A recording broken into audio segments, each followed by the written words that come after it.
Hello everyone, welcome to my channel. কেমন আছো তোমরা সবাই? আশা করি সবাই খুব ভালো আছো। আজ আবারও একটা নতুন ভিডিও নিয়ে হাজির হয়েছি। আজ সানডে 16 জুন, বিকেলবেলা ছেলের একটা আবৃত্তির অনুষ্ঠান আছে। রবীন্দ্র নজরুল সন্ধ্যা নামক অনুষ্ঠানটি বিকেলে রয়েছে। তাই তাড়াতাড়ি রান্নাবান্না করে একটু রেস্ট করেই বেরোবো। বিকেল 5টা থেকে অনুষ্ঠান। রবিবার একটু রান্নাবাড়ি তো থাকেই, তাই প্রথমেই বানিয়ে নিয়েছি উচ্ছে ভাজা, শাক ভাজা, আর এইদিকে মাছ ভাজতে দিয়েছি আর ঝিঙে আলু পোস্ত বানাচ্ছি। তারপর ঝিঙে আলু পোস্ত হয়ে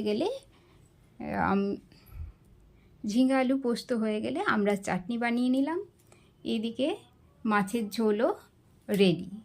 তার আজকে রান্না হয়ে গেল ঝিঙে আলু পোস্ত, মাছের ঝোল, শাক ভাজা, উচ্ছে ভাজা, চাটনি। তাড়াতাড়ি এই রান্নাগুলো করে নিলাম যাতে বিকেলে ঠিক টাইমে অনুষ্ঠানে পৌঁছতে পারি। দুপুরের খাওয়া দাওয়া সেরে একটু রেস্ট নিয়ে আমরা বেরিয়ে পড়লাম অনুষ্ঠানের জন্য।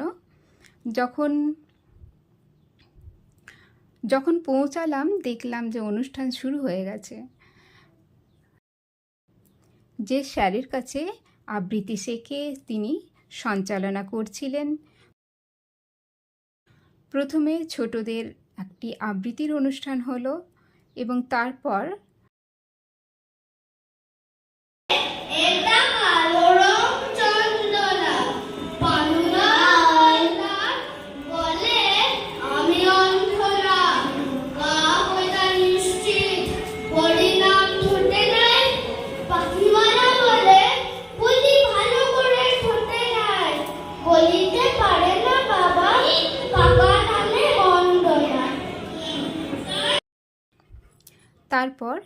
ছোটদের একটি নৃত্য অনুষ্ঠান হলো মোমের পুতুল মোমের দেশের মেয়ে। ভীষণ ভালো লাগছিল ছোট ছোট বাচ্চাদের নাচ দেখতে। তারপর আমার ছেলের অনুষ্ঠানটা শুরু হলো। ওদের আবৃত্তি, সমবেত আবৃত্তি এবং সাথে একক আবৃত্তিও ছিল।